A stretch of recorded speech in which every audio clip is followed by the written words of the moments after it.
So let's go to SPY in the daily time frame. I do want to cover all the different tickers, but I do want to cover this. The reason why SPY is ranging today is because you have to understand this. Right now, the SPY is trying to revert back to an area of supply, right? And please bear with me just quickly, right? So we have our brush here, right? Lower low, lower high, lower low, lower high, lower low, right? And at the end of the day, we're trying to come back into this area. This is the second time. First time, second time, and now we're trying one more time to get back into this area of supply. So this is a supply area. Would you consider this a order block? Yes or no? Drop a 1 if you would consider that a order block. Looking like a bear flag. This right here is indeed a order block. Look, every single time. First time, second time. And if the price comes back here, we have to be careful. So this right here is what I will call a bear gap. So we're trying to get into a bear gap.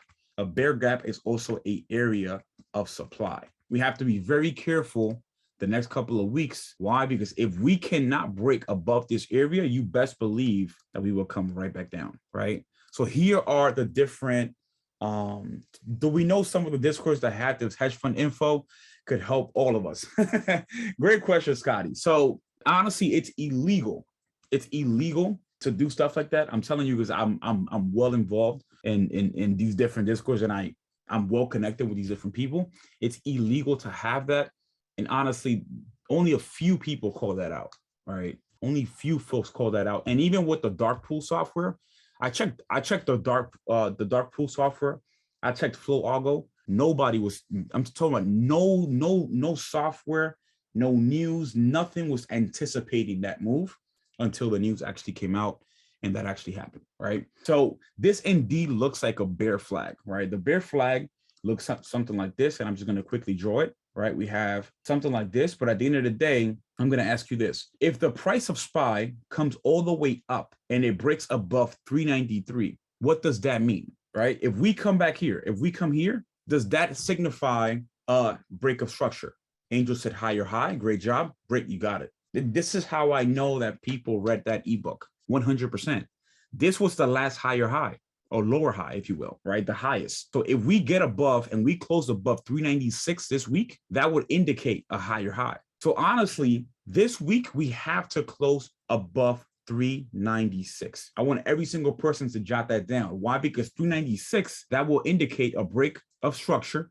And now we actually have a higher high. And that's when people will definitely start to feel that we're definitely more bullish. Why? Because aside from the news, we also have the market and price action that's letting us know that we're actually changing structure, right? So here are the levels that I want you to take into consideration for this week. So we first have to break the following. SPY has to get over 390 to get to 392, to then get to 394, and then get to 396. At 396, the next gap will be 400. And again, these numbers, I'm getting them from where? I'm getting them from this bear gap or this supply area. At the end of the day, we have this huge supply area here at the top, biggest wick 393. On top of that, we have another pivot that we also have to take over, which is this one, 395.89, aka 396.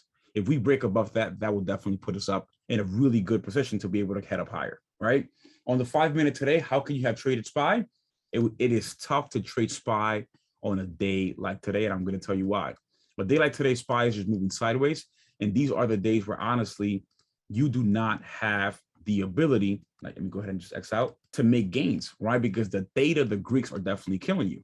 And isn't it crazy? And this is why I tell people it's crazy. It's very, very important for you to note down the pre-market high, pre-market low. Why? Because look, pre-market low is 387.64, right? And we're respecting that area. Look at all these different support bounces that we have. A day like today, this is what you do. You plot the high, which is 389.10. You place an alert and you walk away, right? Because a day like today, it seems like we barely have any volume. And right now, if I add the volume, just look at this. The most amount of volume that we had was in the morning. I'm going to give you a quick tip when it comes to volume. Whenever you see that the first candle of volume is green and it has lots of volume, then the next volume is half its size. And then the next one is lower. That's how you identify a choppy day, right? Now, let's compare this again. When I just talked about volume, let's compare that to a day that it was actually trending. Let's see, like today. sorry, this was last week, the 14th. What happens here? Big red bar, big red bar, big red bar. Now we start to average out. Here comes 11 o'clock. But look, we have an average. We have a small average when it comes to volume. Days like today where we just go, yep, and then we go down like this, those are days, and this is how you can look at volume to anticipate whether or not it's going to be a choppy day. Can someone tell me what additional indicator can you actually attach to your chart to be able to identify whether or not it's going to be a choppy day? Can someone tell me? VWAP TTM Squeeze, right? TTM Squeeze Pro. And right now, if we look at the TTM Squeeze Pro, what do we see? Red dots the entire time. Red dots the entire time. Now, I'm going to give you another quick tip, right? Let's say you want to identify when it goes from red to green, the dots. Can someone tell me when the dots go from red to green, what does that signify when it comes to price action? Are we breaking out? Or do we have, you got it, a breakout may be coming. We're now breaking the trend. We're no longer squeezing. We're no longer consolidating. Here's what I want you to do. I want you to click on alert, and then I want you to go to squeeze. Under squeeze, there we go. I want you to select crossing up once per bar close. That right there, and actually, hold on. Yep. That right there will give you the option to alert whenever there's a break when it comes to TTM Squeeze, right? You can also do this on the 15-minute time frame, 5-minute time frame, 30-minute time frame, any time frame. But look at the significant drop of volume. Mind you, yes, it is lunch, but look at this. From the first bar, we dropped 50% volume. Somebody asked a phenomenal question. Can I also add a moving average to my volume?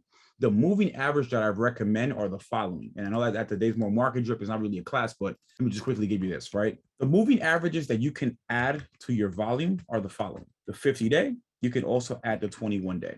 What is the difference? 50-day is going to give you more of a bigger outlook, right? So the 50-day, you want to use it where? On the bigger timeframes.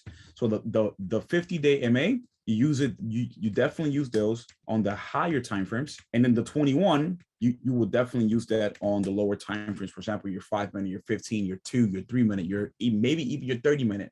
Anything above 1 hour and above, you might want to use the 50 MA. And I promise you, if I add the 21, we're definitely below the average of the last 21 days. So again, below 387.27 is your entry for puts. That will bring us back down to 385. We break 385, it will bring us back down to 383. We have to break above 389.10 to be able to get up higher when it comes to SPY. You do have to be careful. And as you can see, I have many alerts here. I got an alert at 390. I have another alert at 391. And then I have another level at 393. If SPY goes back up like this, just know that we are facing a large area of supply that we can easily go like this and then reject back down. So definitely keep that in mind when it comes to SPY.